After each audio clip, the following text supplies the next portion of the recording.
இறப்பதற்கு முன் நடிகர் ராஜேஷ் எழுதி வைத்த உயில் அதிர்ச்சியில் உறைந்த குடும்பத்தினர். அதாவது பழம்பெரும் நடிகரான தமிழ் நடிகர் ராஜேஷ் நேற்றைய தினம் உயிரிழந்தார். திடீரென மூச்சுத் திணறல் ஏற்பட்டு இவர் மரணமடைந்திருந்தார். இவரது மரணம் என்பது பலருக்கும் ஆச்சரியமாகத்தான் இருக்கிறது. ஏனென்றால் நேற்று காலை 6 மணி முதல் 8 மணி வரை இயல்பாக எப்போதும் போல் இருந்தவர் திடீரென உடல்நிலை சரியில்லாதது போல் உணர்ந்து மருத்துவமனைக்கு கொண்டு செல்லும் வழியில் மரணமடைந்திருக்கிறார். அதாவது இவர் நேற்றைய தினம் காலையில் இவரது தம்பியிடம் நன்றாகத்தான் பேசியிருக்கிறார். அதுபோக இவருடைய நண்பரிடமும் நன்றாகத்தான் பேசிக்கொண்டிருந்தார். அப்படி இருந்த இவர் திடீரென மரணமடைந்தது என்பது இவரது குடும்பத்தினரை அதிர்ச்சியடைய வைத்தது. மேலும் உடல்நலம் பற்றியும் ஆரோக்கியம் பற்றியும் விழிப்புணர்வாக இருக்கக்கூடியவர் இவர். அதே விழிப்புணர்வை பொதுமக்களுக்கும் கொடுக்க வேண்டும் என்று யூடியூப் சேனல் வழியாக பல மருத்துவர்களை அணுகி பேட்டி எடுத்து அதையும் பதிவிட்டிருக்கிறார். ஆகவே உடல் நலத்தை பேணி காப்பதில் தானும் சிறப்பாக இருந்து கொண்டு அதை மக்களுக்கும் தெரியப்படுத்த வேண்டும் என்ற எண்ணம் இவருக்கு வெகு நாட்களாக இருந்துள்ளது. அது மட்டுமில்லாமல் என்னதான் இவர் இறக்கும்போது 75 வயது ஆகிவிட்டாலும் கூட இவரது தற்போதைய உடல்நிலையை பார்க்கும்போது இன்னும் சில காலம் இவர் இருந்திருக்கலாம். அந்தளவுக்கு உடலை கட்டுக்கோப்பாகத்தான் வைத்திருந்தார்.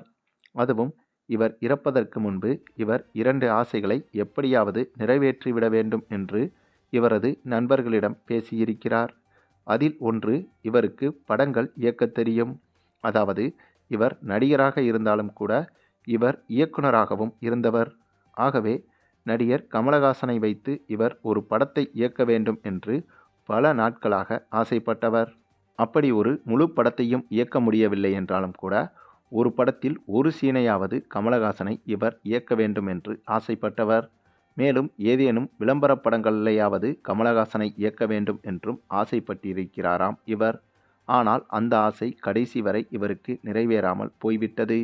அதேபோல இவரது மற்றொரு ஆசை என்பது இவரது மகனின் நிச்சயதார்த்தம் இன்னும் ஒரு சில நாட்களில் நடக்க இருந்தது.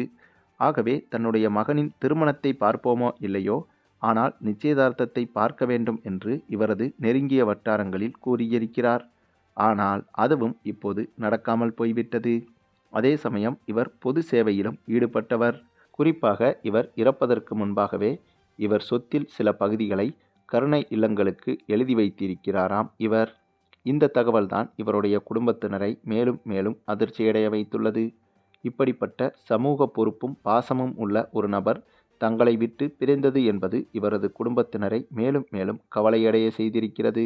அதுவும் இவரது குடும்பத்தினருக்கு மட்டுமே அல்லாமல் இவரை இழந்தது என்பது தமிழக மக்களாகிய நமக்கும் பேரிழப்புதான்.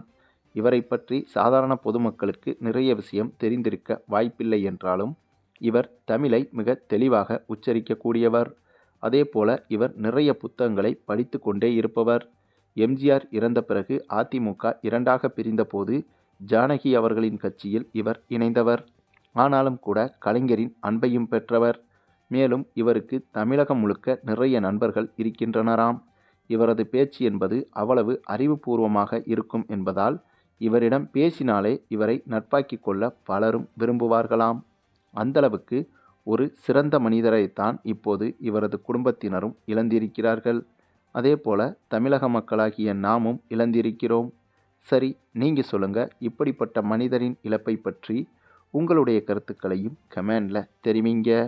மேலும் இந்த வீடியோ பிடிச்சிருந்தா லைக் பண்ணுங்கள், மற்ற அனைவருக்கும் ஷேர் பண்ணுங்கள், மறக்காமல் நம்ம சேனலை சப்ஸ்கிரைப் பண்ணுங்கள்.